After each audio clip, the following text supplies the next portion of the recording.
हिसाब से ही वो आयोजित की जाएगी। जो भी अभ्यर्थी इसमें आवेदन दिए हैं वो सभी के सभी इसमें भाग लेने के लिए अधिकृत हैं, वो भाग ले सकते हैं। आप सब लोगों को जानकारी दे दूं कि हम लोग परीक्षा के स्टेज पर हम किसी भी अभ्यर्थी की पात्रता या उसकी पात्रता नहीं है इसकी जांच नहीं करते हैं। स्व घोषणा आधारित वो जो भी अपना तथ्य आवेदन में दिए हैं हम उसको स्वीकार करते हैं और उसके हिसाब से हम उसे परीक्षा में भाग लेने के लिए अनुमति देते हैं, एडमिट कार्ड इशू करते हैं और एक बार जब उनको एडमिट कार्ड इशू हो गया तो वो परीक्षा में भाग ले सकते हैं। और डॉक्यूमेंट वेरिफिकेशन का जब स्टेज आता है उस समय हम चेक करते हैं कि वो जो दावा किए हैं कि वो योग्य हैं, पात्र हैं, उसके बारे में उनके डॉक्यूमेंट वेरिफिकेशन के समय में हम चेक करते हैं। अब यहाँ पर आप लोग जरूर पूछेंगे और सब लोगों को ये संशय है कि बीएड वालों के केस में स्पष्ट कुछ होना चाहिए कि स्थिति क्या है। देखिए, आप लोगों ने माननीय सर्वोच्च न्यायालय का जो आदेश देखा होगा उसके पेज 45 में के अंतिम पैरा में स्पष्ट लिखा हुआ है कि राजस्थान गवर्नमेंट ने बीएड अभ्यर्थियों से आवेदन नहीं लिया, उनको रोक दिया आवेदन देने से। ये गलत हुआ क्योंकि उस समय एनसीटी का जो गाइडलाइंस था वो प्रभावी था और जब तक गाइडलाइन प्रभावी है तब तक उसको मानना राज्य सरकार को था। और इस दृष्टिकोण से माननीय उच्च न्यायालय राजस्थान हाईकोर्ट और माननीय सर्वोच्च न्यायालय ने दोनों ने ये कहा कि राजस्थान गवर्नमेंट ने ये गलत किया, उनको आवेदन लेना चाहिए था बीएड अभ्यर्थियों से भी। हमारे मामले में भी वही बात लागू होता है।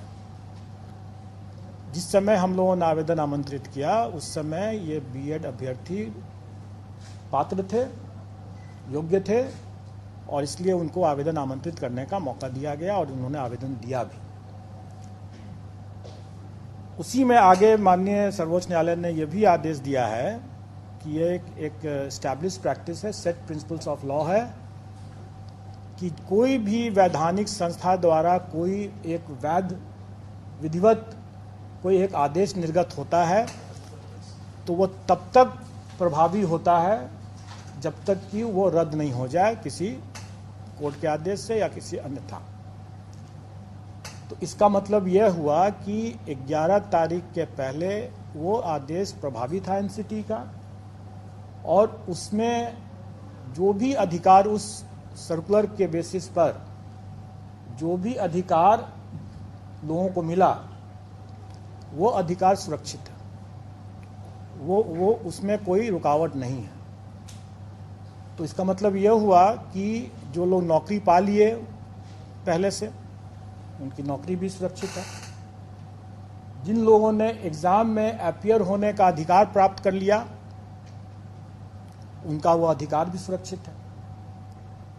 तो इसका मतलब यह हुआ कि बीएड के अभ्यर्थी जो हैं वो बेशक एग्जाम में अपीयर हो सकते हैं क्योंकि उनका यह अधिकार सुरक्षित हो चुका है। लेकिन यह अधिकार उनके सिर्फ एग्जाम में अपीयर होने का है जो कि सुरक्षित है, उसके फल पर उनका अधिकार अभी नहीं बना है। परीक्षा फल के अधिकार के बारे में इसमें हमारे विज्ञापन में भी यह अंकित है कि कोई भी निर्णय एनसीटी के परामर्श से जो राज्य सरकार जो निर्णय करेगी वही मान्य होगा।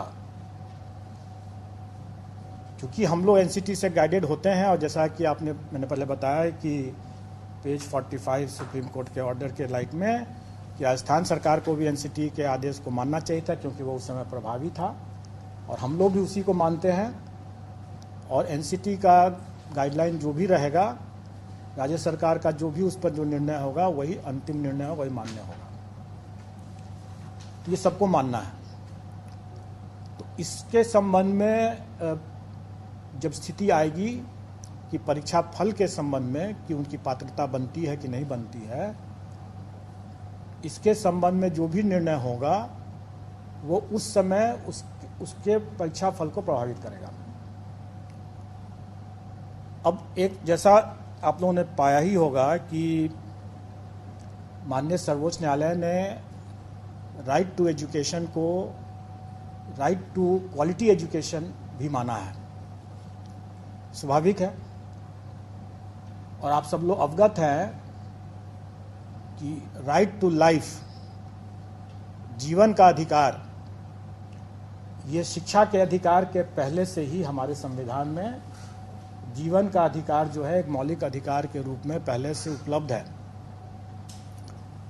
और माननीय सर्वोच्च न्यायालय ने ही अपने पूर्व के बहुत से आदेशों में इसको विस्तारित करके ये भी कहा है कि राइट टू लाइफ जो है वो right to live with dignity को भी उसमें ऐड किया है। और ये अधिकार जो मौलिक अधिकार है जो कि राइट टू एजुकेशन के पहले से है। जैसा आपने अभी देखा कि during the currency of the circular, मतलब जो जब तक एनसीटी का वो सर्कुलर वैलिड था तब तक जो अधिकार मिल गया कैंडिडेट्स को, वो अधिकार सुरक्षित होना चाहिए।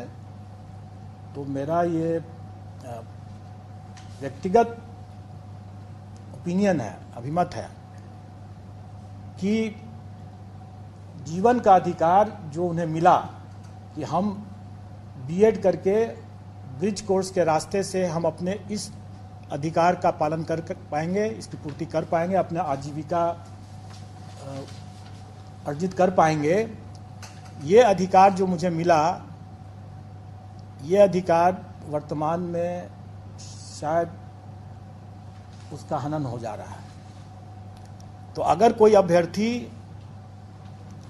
मैं नहीं जानता हूं कि वो कितना सही है कि नहीं है सही है, लेकिन अगर कोई अभ्यर्थी अगर इन सब बिंदुओं को या अपने विधि परामर्श लेकर के अगर अपना कोई दावा या पुनर्याचिका अगर माननीय सर्वोच्च न्यायालय में दायर करते हैं, तो हमें उसके फलाफल के लिए प्रतीक्षा करना पड़ेगा और उसके फलाफल से ही प्रभावित होगा उनका परीक्षा फल। तो इसका मतलब यह हुआ कि अभ्यर्थी क्या अपना लीगल रिकॉर्ड्स लेते हैं, क्या एनसीटी आदेश करती है या क्या राज्य सरकार अध्यादेश वगैरह वगैरह जो भी लेकर के आती है, उससे उसका परीक्षा फल प्रभावित हो सकता है और हम उसका बिल्कुल अनुपालन करेंगे। अब तब ये प्रश्न आप लोगों के मन में जरूर उठता होगा कि जब इतना संशय है तो फिर अभी परीक्षा को क्यों नहीं टाल दिया जाए। स्वाभाविक है, ये सबके मन में ये सवाल उठेगा और इसका उत्तर भी माननीय सर्वोच्च न्यायालय के इसी आदेश में छुपा हुआ है। माननीय सर्वोच्च न्यायालय ने ये अपने पेज 35 से 36 में ये कहा कि जब आपके पास में डिप्लोमाधारी पर्याप्त संख्या में उपलब्ध थे तो आपको बीएड के साथ, ब्रिज कोर्स के साथ उसको अलाउ करने का कोई औचित्य नहीं था। ये साफ साफ उसमें लिखा हुआ है कि, और इसी कारण से भी यह रद्द हुआ है क्योंकि आपको याद होगा, जानकारी होगी कि केवीएस ने शिक्षकों की कमी के कारण से यह प्रस्ताव दिया था, यह अनुरोध किया था, जिसको एनसीटी ने मान लिया। लेकिन राजस्थान के मामले में सुप्रीम कोर्ट की यह तीखी टिप्पणी है कि जब आपके पास में वहां पर पर्याप्त संख्या में अभ्यर्थी मौजूद थे डिप्लोमाधारी, तब फिर यह ब्रिज कोर्स करके बीएड को शामिल करने का क्या औचित्य है। अगर हम यही कहें कि हमारे पास जब पर्याप्त संख्या में डिप्लोमाधारी अभ्यर्थी उपलब्ध हैं तो परीक्षा को स्थगित करने का क्या औचित्य है। तब तो क्या हम ये माननीय न्यायालय का मानना नहीं माना जाएगा कि हम जानबूझ करके, जबकि माननीय सर्वोच्च न्यायालय ने कह दिया साफ साफ कि आपके बीएड अभ्यर्थी नहीं एलिजिबल है इसके लिए, तब उनके लिए आपकी प्रतीक्षा रहते हुए आपने डिप्लोमाधारी के अधिकार का क्यों हनन किया? इसलिए हम डिप्लोमाधारी के अधिकार का हनन नहीं करेंगे, माननीय सर्वोच्च न्यायालय के अवमानना का भागी नहीं बनेंगे। माननीय सर्वोच्च न्यायालय ने जिस तीखी टिप्पणी को अपना आधार बनाया है, हम उसी तीखी टिप्पणी के आलोक में ये कहेंगे कि हम परीक्षा को नहीं टालेंगे। हम डिप्लोमाधारी हमारे पास पर्याप्त संख्या में है, 3,80,000 से ज़्यादा हमारे डिप्लोमाधारी प्राथमिक शिक्षक के लिए अभ्यर्थी हैं। कई ऐसे बीएड वाले भी हैं जो कि डिप्लोमा भी प्राप्त किए होंगे, लेकिन उन्होंने शायद अपना बीएड ही लिखा होगा। हमारी वैकेंसी से रिक्ति से 5 गुना ज़्यादा अभ्यर्थी मौजूद हैं। हम कभी भी इसको इग्नोर नहीं कर सकते हैं, इस तथ्य को, खास करके माननीय सर्वोच्च न्यायालय के इस तीखी टिप्पणी के आलोक में, और हम इसको परीक्षा को कोई पोस्टपोन नहीं करेंगे। तो ये तो बहुत स्पष्ट बात हो गई, और मैंने बता दिया कि बीएड अभ्यर्थी भी भाग ले सकते हैं क्योंकि ये उनका अधिकार सुरक्षित हो चुका था, लेकिन उनका परीक्षा फल प्रभावित होगा उनके खुद अपने लीगल रिकॉर्ड्स को देखते हुए कि वो क्या पुनर्विचार याचिका दायर करते हैं या नहीं करते हैं, या एनसीटी या राज्य सरकार क्या निर्णय लेती है। और जैसा मैंने भी बताया कि ये निर्णय कि वो पात्र हैं या नहीं पात्र हैं, ये हम डॉक्यूमेंट वेरिफिकेशन के समय करते हैं। उसके पहले हम मान के चलते हैं कि जो भी उन्होंने दावा किया है वो सही है, और हम उसके हिसाब से अपना मेरिट लिस्ट बनाते हैं। लेकिन रिजल्ट हम, स्वाभाविक है, रिजल्ट हम तभी डिक्लेयर करेंगे जब वो पात्र होंगे। अगर वो पात्र नहीं होंगे तो हम उनका रिजल्ट डिक्लेयर नहीं करेंगे, और वैसी स्थिति में उनका एक चांस व्यतीत नहीं माना जाएगा। क्योंकि एक ये भी संशय था लोगों के मन में कि अगर हम एग्ज़ाम दे देते हैं और मेरा एक चांस बेकार चला जाएगा, आप मेरा रिजल्ट नहीं देंगे। जब हम रिजल्ट ही नहीं देंगे तो हम उनका एक चांस भी नहीं मानेंगे। लेकिन ये तब की स्थिति में है जबकि उनको कोई संशय रहता है, जैसे मुझे भी अभी संशय है कि पात्र हैं कि नहीं है, या क्या वो लीगल रिकॉर्ड्स लेते हैं। लेकिन अगर ये क्लियर अगर हो जाता है और उसके बावजूद जानते बूझते अगर वो अपीयर होते हैं, तब उसको हम उनके चांस को व्यतीत मानेंगे। जैसे कि हम लोगों ने अपीयरिंग कैंडिडेट्स के लिए, जैसे सीटेट अपीयरिंग कैंडिडेट्स के लिए या बीएड अपीयरिंग कैंडिडेट्स के लिए कोई भी परीक्षा में जो हम अनुमति दे रहे हैं, तो भली भांति जानते हैं कि वो अपना एक चांस को एग्जॉस्ट कर रहे हैं, चाहे वो सीटेट क्वालिफाई करते हैं या नहीं करते हैं, वो अपने एक चांस को व्यतीत करते हैं, क्योंकि भली भांति वो जानते बूझते वो अपीयर हो रहे हैं, इसलिए उनका चांस व्यतीत माना जाएगा। लेकिन इस पर्टिकुलर मामले में, बीएड के मामले में, अगर संशय बना रहता है और अगर हम उनका परीक्षा फल नहीं घोषित करते हैं, रोक के रखते हैं, तो उनका चांस भी व्यतीत नहीं माना जाएगा, और उनका 3 चांस, हर परीक्षा के लिए 3 चांस सुरक्षित रहेगा। ये तो अब मैंने जो बता दिया, जो आए दिन लोग तरह तरह के अटकलबाजी लगाते हैं, और एक तरह से जो अभ्यर्थियों के शुभचिंतक हैं वो बेसिकली रक्षा में हत्या कर रहे हैं, क्योंकि जो उनका मन अगर विचलित है तो परीक्षा में कैसे पढ़ेंगे। स्वाभाविक है। आए दिन हम लोगों के पास में यह भी एक अनुरोध आते रहा है कि भाई ये पहली बार ये परीक्षा हो रही है, इसके क्वेश्चन के पैटर्न, इसके स्टैंडर्ड्स, इन सब चीज़ों का कोई पूर्वोदाहरण नहीं उपलब्ध है, तो हम तैयारी करने में थोड़ी कठिनाई हो रही है, इसलिए इसमें से नेगेटिव मार्किंग को हटा दिया गया। इस पर सरकार का भी अनुरोध है, और कमीशन ने इस पर विचार करते हुए इस बार के लिए नेगेटिव मार्किंग को हटा दिया है। तो चूँकि हमारे क्वेश्चन पेपर्स पहले से मुद्रित हो चुके हैं, उसमें लिखा हुआ होगा की नेगेटिव मार्किंग भी है, लेकिन अभी तक हम लोगों ने, चूँकि इसी ऊहापोह की स्थिति बनी हुई थी हमारे यहाँ भी कि इसमें नेगेटिव मार्किंग रखा जाए कि नहीं रखा जाए, इसलिए हमने अभी तक बताया भी नहीं था कि कितना नेगेटिव मार्किंग होगा। तो हमारे कमीशन ने विचारपूर्वक निर्णय लिया है कि नेगेटिव मार्किंग इस बार की परीक्षा में पूर्वोदाहरण या दृष्टांत नहीं बनने के शर्त पर इसको इस बार के लिए हटाया गया है। तो इस बार नेगेटिव मार्किंग नहीं रहेगा। दूसरा, इस बार हम लोगों ने परीक्षा के लिए कई व्यापक व्यवस्था किया है। कदाचार मुक्त परीक्षा हो सके, इसके लिए हम लोगों ने बहुत व्यापक व्यवस्था किया है, बायोमेट्रिक का भी, कैमरा का भी और ऑब्जर्वर्स का भी।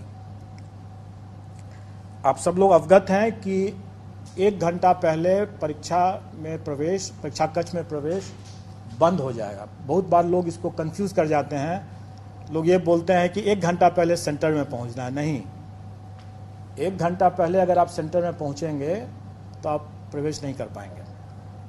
आपको 1 घंटा से अधिक, मतलब कि 2.5 घंटा से लेकर के 1 घंटा पहले तक में आपको प्रवेश मिल सकता है।